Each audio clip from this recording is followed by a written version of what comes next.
I was reading about, in the Holy Bible, about walking by faith. And in some translations, it uses the word walk equal to live. So live by faith, not by sight. Walk by faith, not by sight. And we do a lot of walking, Troubadour and I. And I've never counted how many steps, but I bet you we could bust that step counter. So I just wanted to tell you a little bit about myself, that I was born at a very young age, and I'm quite a bit older now, so I won't tell you my whole life story. But I was blessed to be in a family with two very loving parents, and they often would say to each other and in front of us 5 kids that the best days of their lives started the day they met. And it was really just wonderful to grow up with that, just taking for granted. We knew that mom and dad loved each other.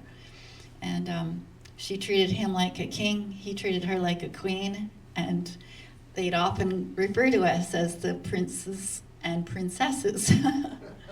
So I grew up with a pretty good image. And it's really funny because lately, going to Gordy's coffee house, a few of the ladies found out that my legal name is Penelope, and they started calling me Princess Penelope, which I think was quite humorous.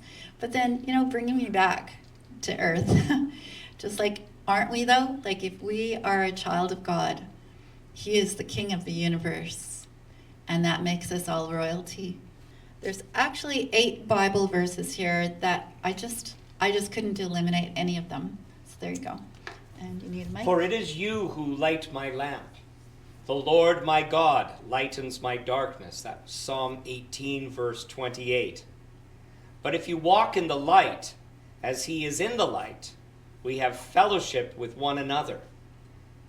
And the blood of Jesus, His Son, cleanses us from all sin. 1 John chapter 5, verse 7. In the same way, let your light shine before others, so that they may see your good works and give glory to your Father who is in heaven. Matthew 5, verse 16. For you are all children of light, children of the day. We are not of the night or of the darkness. 1 Thessalonians 5, verse 5. The night is far gone, the day is at hand. So then let us cast off the works of darkness and put on the armor of light. Romans 13, verse 12. Your word is a lamp to my feet and a light to my path. Psalm 119, verse 105. I am the light of the world. Whoever follows me will not walk in darkness, but will have the light of life. John 8, verse 12. And at one time you were darkness, but now you are light in the Lord.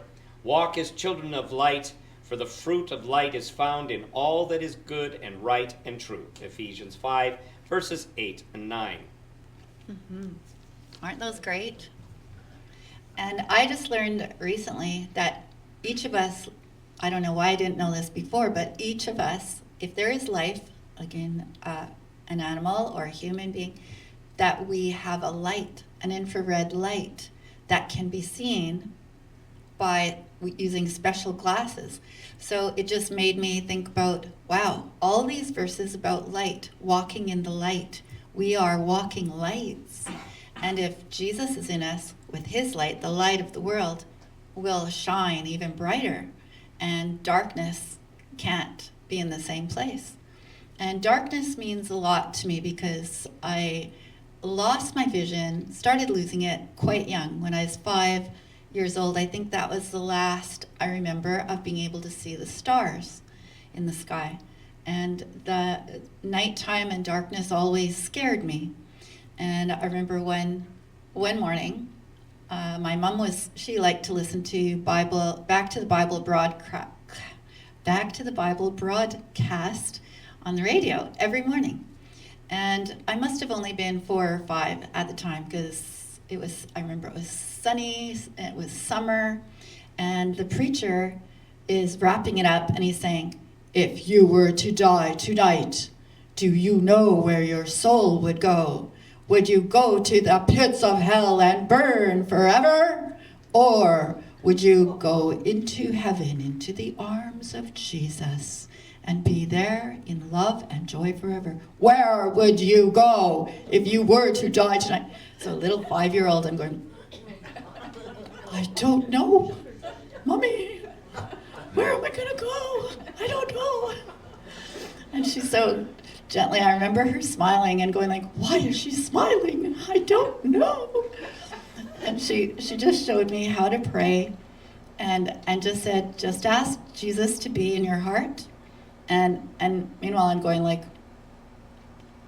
how is he going to get in? But she said, okay, smiling again.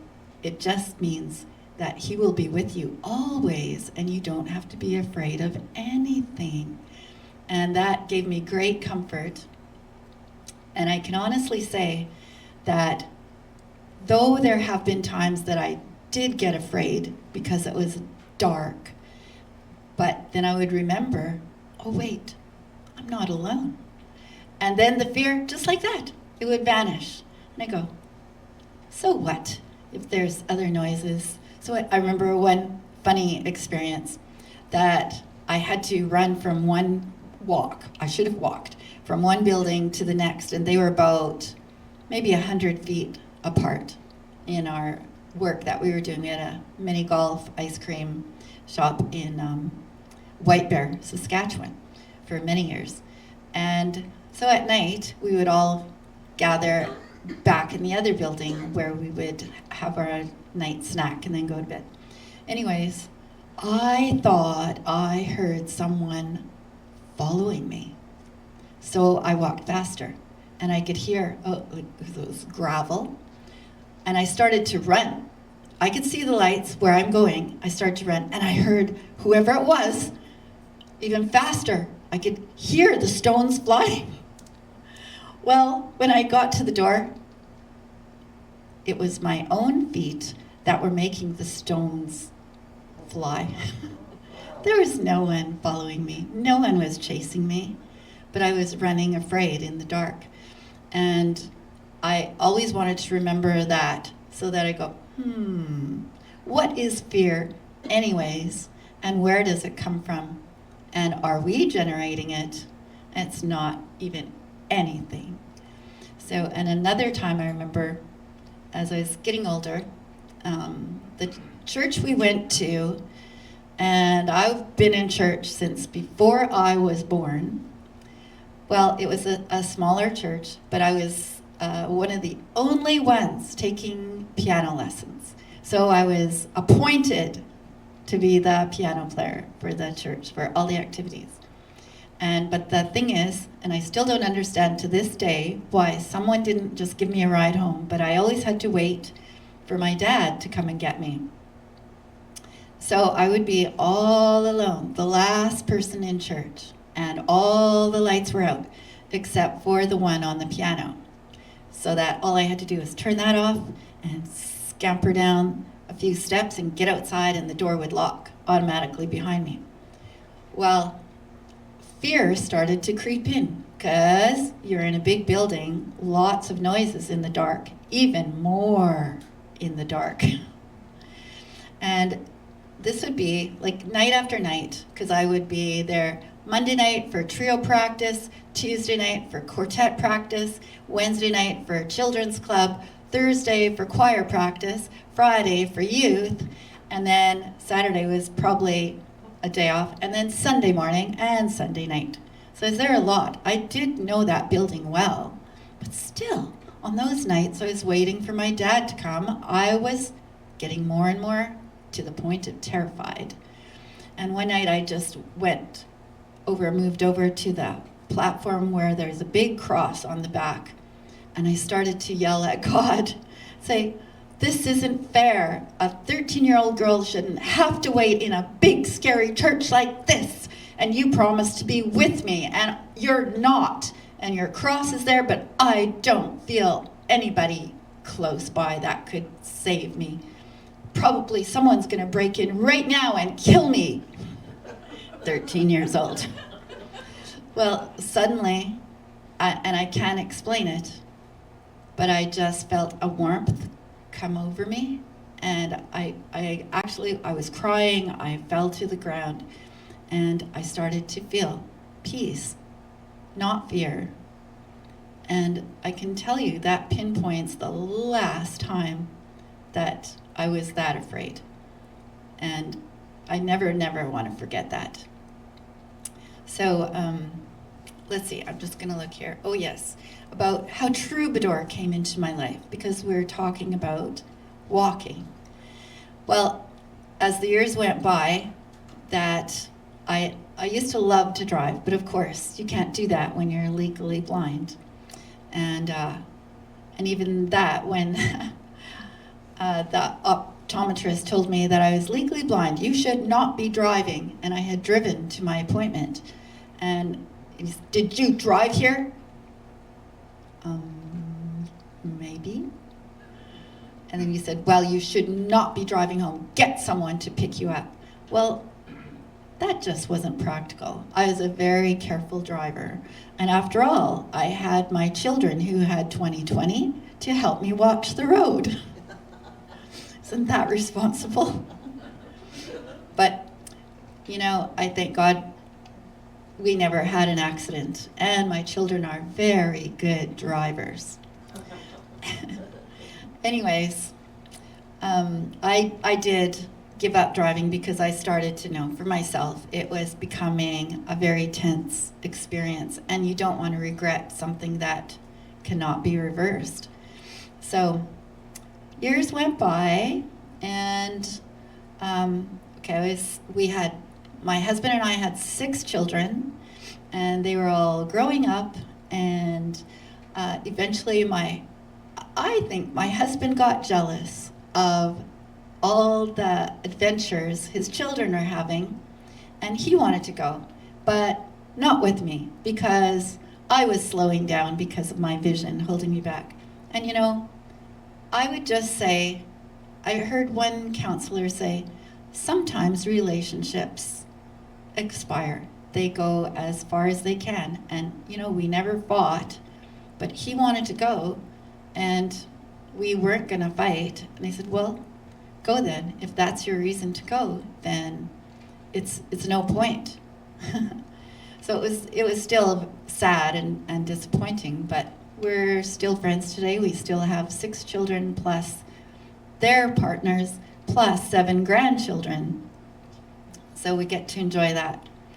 And anyway, so I'm on my own, living on my own. And one night I was just going to quickly go to Giant Tiger, which was 2-block walk. And my phone was almost dead, so I left it at home plugged in.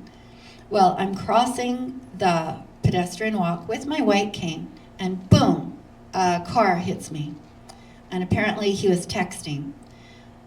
Didn't see me till the last second, and I hear, "Oh no!" Boom.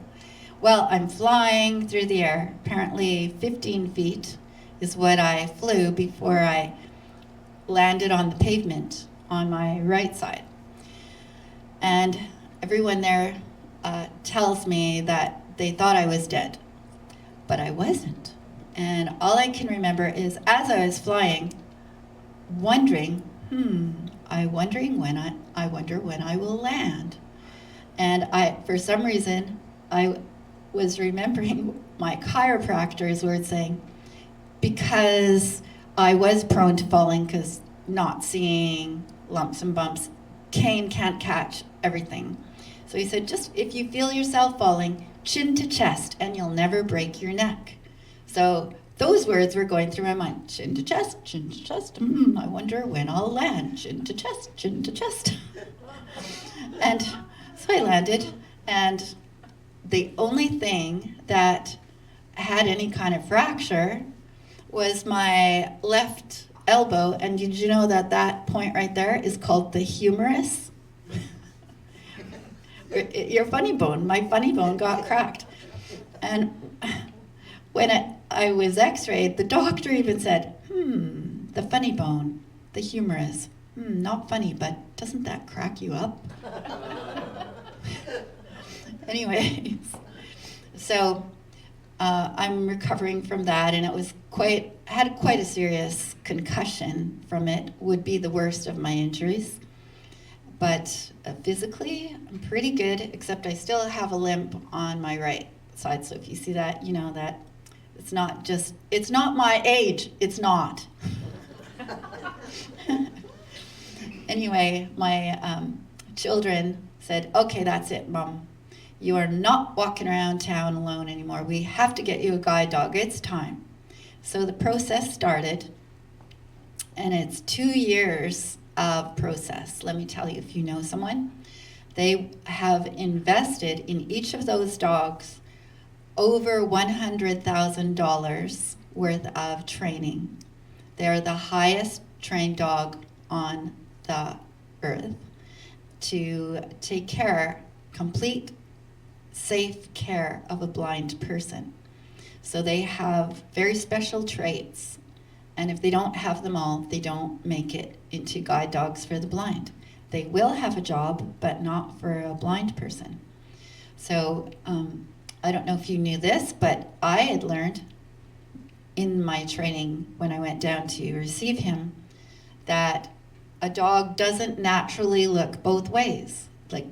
Or they naturally do or they don't. They cannot be taught to do that.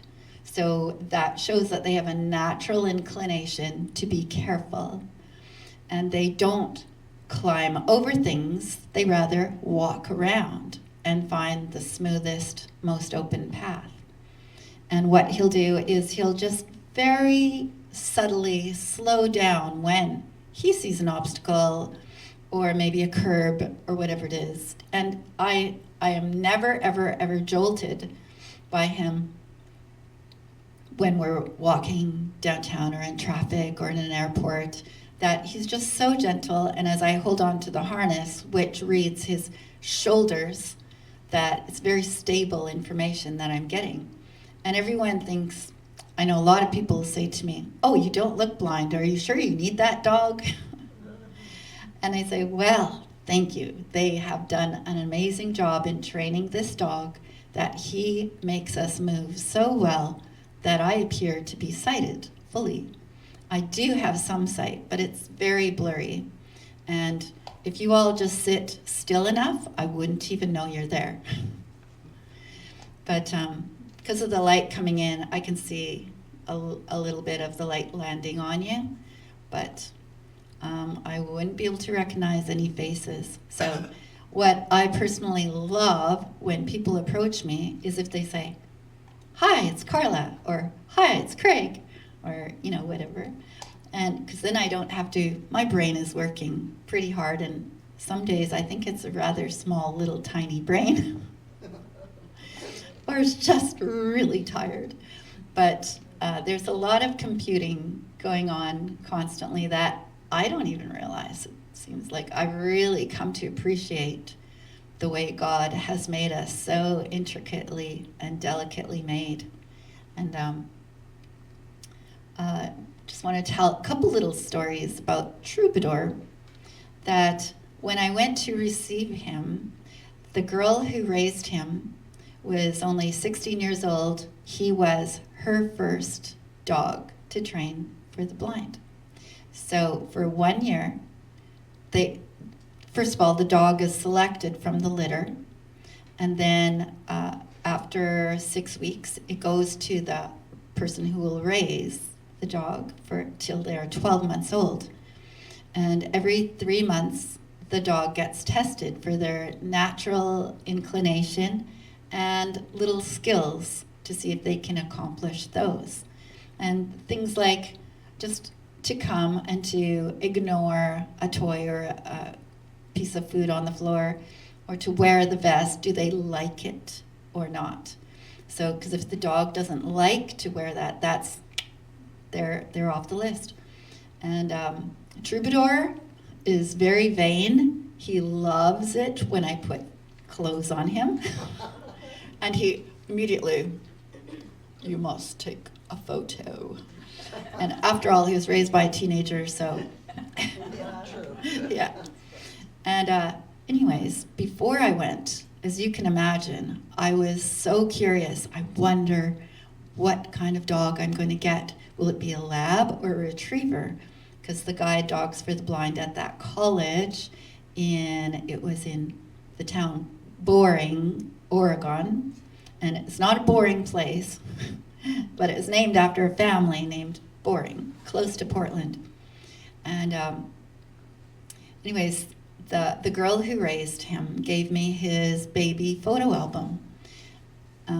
So backing up again now, before I left, I always used to enjoy painting, which is kind of ironic, but anyways, that's another story. Shows God's humor. I've actually been a teacher in painting classes for people who have 20/20. I can't even see color, and yet I'm showing them how to use it. So is that God's humor or what? You know, and how we'd have just beautiful times. Anyway, so before I left, I thought, I know, I have this friend who loves to paint spiritually. So she'll sit down at an empty canvas and just meditate and ask God to move her mind and her hands. And her paintings are just amazing, beautiful creations and very different. And they do give you an emotional feeling when you look at them, like of joy or just feel emotional and you don't know why you're being overwhelmed. So she has a gift. And I thought, maybe God would give me a hint what kind of dog I'm going to get. So I'll start painting. Well, I always love burnt ember because it gives depth to your painting, to your canvas. So I cover it with burnt ember, which is kind of a dark brown.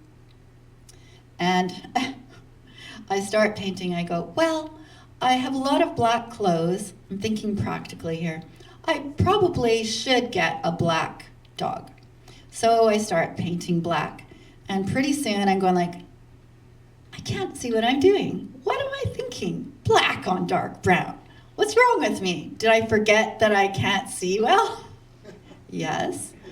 So I called my daughter, who she loves to paint too, and I'm telling her my predicament. I took photos of it to show her, and she goes, Mom, what are you doing? She says, why don't you outline it in white and do that first and then go from there? So I did that, and I thought, oh, this is nice. And I paint everything in white and shoot her another photo, and she goes, okay, it looks like a ghost. It's not nice. You need to add some color. So just think about it.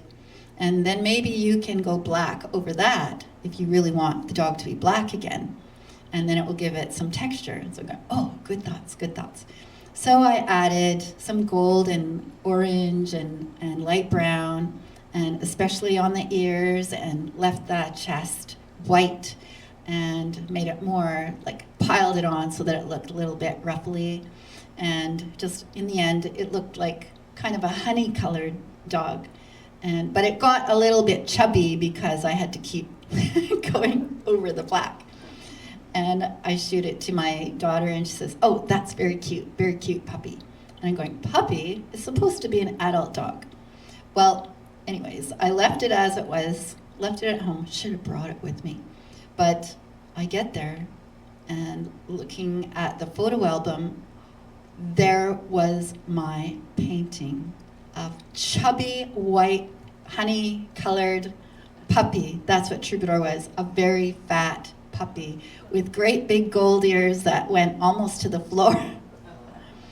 That was my painting. But back up again, the first day of our training of 2 weeks, the training is probably the most intense thing I have ever gone through besides childbirth. That we were up at 6 and we had a break at 9:30 p.m. and lights out by 10. Well, I didn't take any breaks. I just went to bed. And so the second day, first they run us through some training. Second day, they prepare us to receive our dog. And the first time I opened the door, and there is a sweet little black dog. Her name was Ida. And so immediately my mind is making all kinds of, I'd have thought that, I'd have known that, and I'm telling Ida all my jokes. And she's looking at me quite dryly, and we were recommended just sit in a chair and just let your dog come to you. Well, she sat at the door for a while, looking at me, listening to me, making fun of her name. She walks to the farthest corner of my room and curls up with her back to me. And I'm going, oh, well, maybe, she's tired. I should go over and join her. So I go join her. She gets up, looks at me, goes to the other corner, curls up, back to me again. I go, oh, my, she wants to be over there now. Oh, I just follow. She gets up, looks at me again, and it's almost like I could see her eyebrows raise and go, seriously? And goes back to her first corner. And I go, maybe I shouldn't follow her. And we did not connect. She was a very fast walker, and it was all I could do to stay upright for half an hour with her. And I think she knew that I was just upset and emotional and exhausted, and she did not get a good vibe from me when we were out and about. So this was the result. So the coaches were, of course, they were observing all this, and they were going, would you like to try another dog? And I'm going, oh, I'm sure I'll adjust. I just have to get stronger and faster. You can ask for another dog. Oh, if only I could ask for another dog. And they go, would you like to say something to us about that? Because I found out later, they're not allowed to just bring you or change the plan. It has to come from the person. So then finally the light bulb went on and I went, oh, could I please try a different dog? So Ida and I said goodbye. She didn't look back. And the next day, they lead me out to the kennels, and the instructor that's walking with me says, oh my. And I'm going, what? And she says, oh, they're bringing out the dog that is next for you to try. And he's acting like he knows you. And we get closer, and I can hear the two trainers that are with Mr. T saying, like, have you ever seen him act like this before? No. Have you? No. He's very calm. He's one of the calmest dogs in the whole kennel. Really? And my escort is saying, he's really excited to see you. It's like he's missed you. It's been a long time, and you're coming back. And wow, I'm telling you, it was such a beautiful connection. The first walk I had with him, I felt like I was flying. I could hold my head up and look around and not have to worry about what my feet were landing on at all. It was just the most exhilarating, and I can walk all day with that dog and not get tired. So telling you all this and all the walking we've done, I just can't help but find spiritual parallels all over the place. And I kind of look at Troubadour as like the Holy Spirit, that he's my guide. And even though I'm making choices to go right or left or forward, or to just stop, that he's the one guiding me in my choices to keep me as safe as possible. And I'm just so grateful that that I was selected, because at the time, now that's 6 years ago, there were 200 applicants for every dog that was trained and ready. And because of COVID, I'm sure that number is now at least doubled. So to be chosen one out of over 200 people, I couldn't help but think of the words this morning. We were at the Gordon King Memorial, and there the pastor was using the words anointed, chosen, and set apart. And I feel and agree that we are all anointed, chosen, and set apart if we recognize God has created us. He has put in us unique talents that are meant to be shared. Sure, we can enjoy them ourselves, but we will not feel complete until they are shared. And here I am, like, first when Craig asked me, I thought, well, who wants to hear about an old blind girl's story? But no, when I really sat down and started making my points, I thought, this has really been an amazing journey. And I used to ask my mom, why am I so different? And she would say, yeah, that's what I want to know. But she would say it lovingly, of course. But we are all made different. And so I was always very shy, and I didn't want to be noticed. And now we are noticed by everybody because he's such a beautiful dog. He's so beautiful to look at, right? And so now I have to accept my new role, that I'm going to be noticed, and I need to grow some grace in that. So I will just wrap up my talking with that thought, and just to challenge you too to think about that.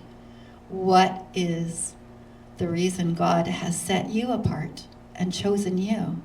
Because you are anointed to do something very special that this world needs.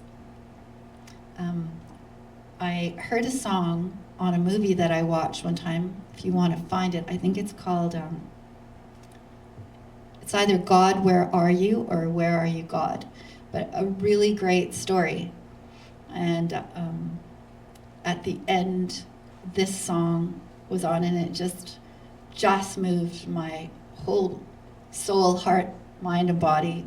I had to learn it. And so it's kind of like my theme song now.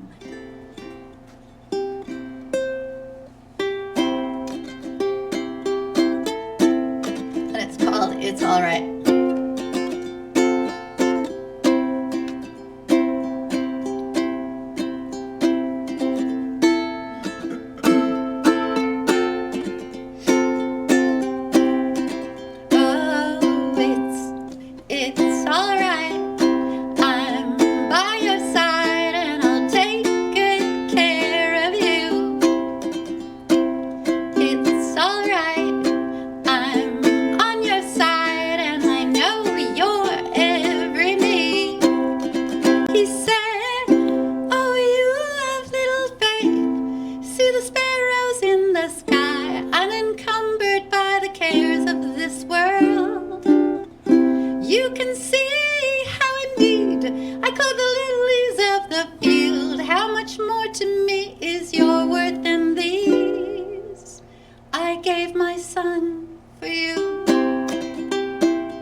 You formed and formed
song I wrote quite a few years ago when my son was 8 years old.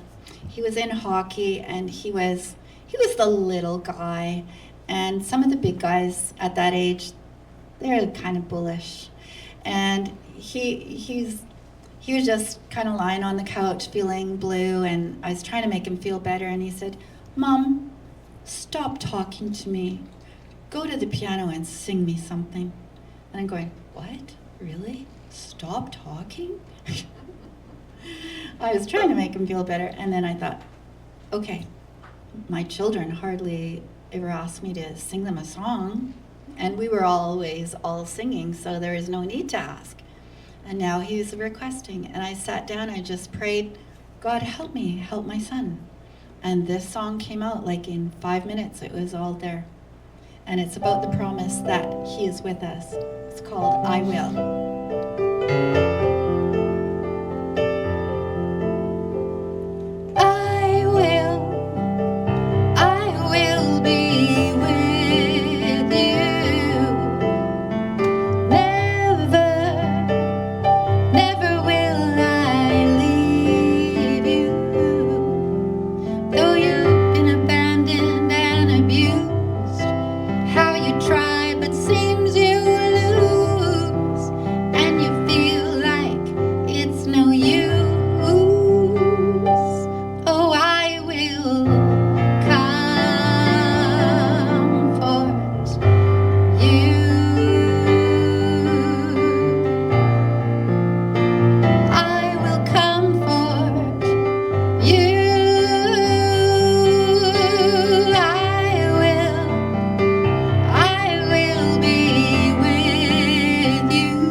Thank you, and God bless you. Thank you. Yeah. And did you know that promise that God is with us and will never leave us is actually in the Bible 365 times. Isn't that interesting? A promise for every day. Does God know us humans or what? Yeah. Right. So follow him.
Penny's a bit of a superstar in Mexico.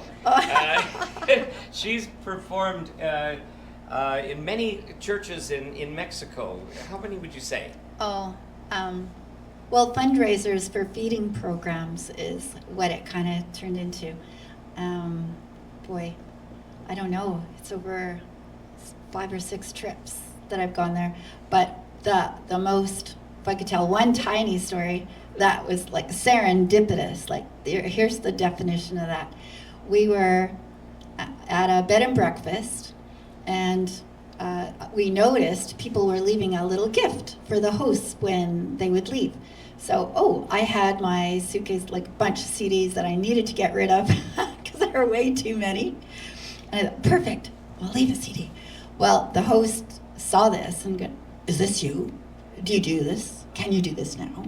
And so it's kind of, yeah, sure, Okay, can you do this right now? There's a ladies' Bible study going on right now.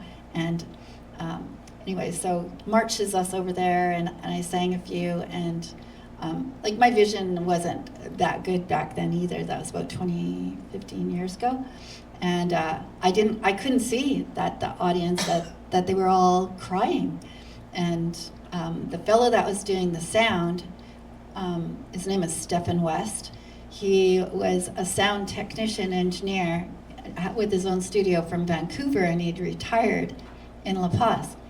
And afterwards he came to me and said, if you come back, God told me to record a CD for you, because that was, he felt that had been put on him to promote the gospel with somebody who had the heart to sing about that.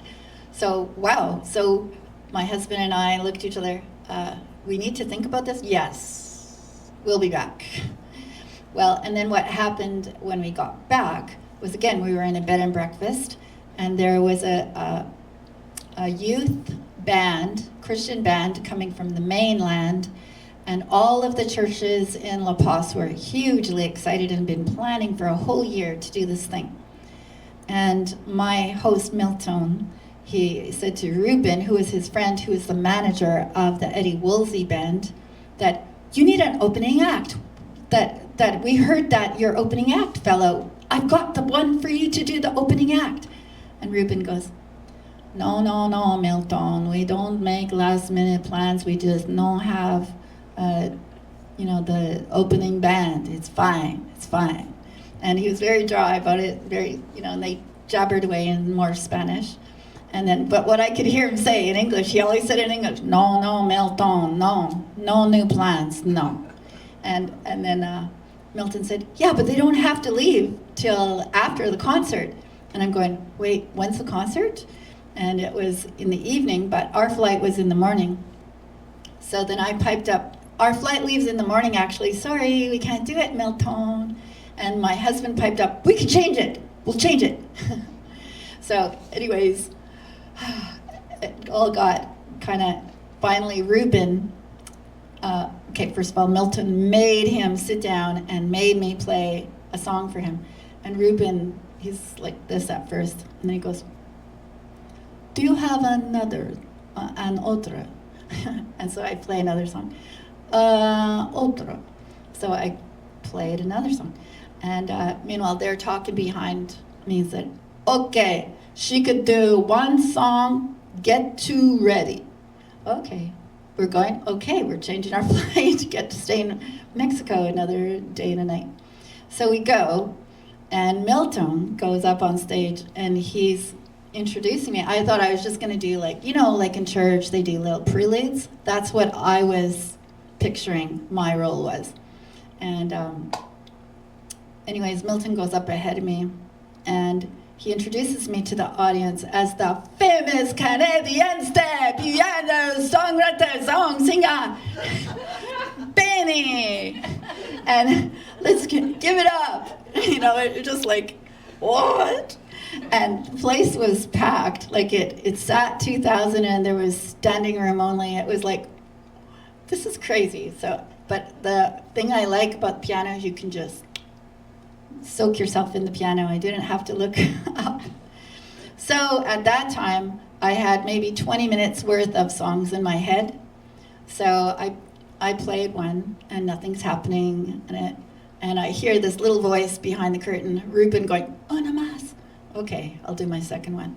And then I stop, and Milton was sitting in the front, and he goes, "No, play another one. Don't sit down. Don't sit down." So I play another one, and then nothing's happening. And I'm going, okay, I played all my 20 minutes worth, and I'm getting up to go sit down, and Milton goes, "Nothing's happening. Play again."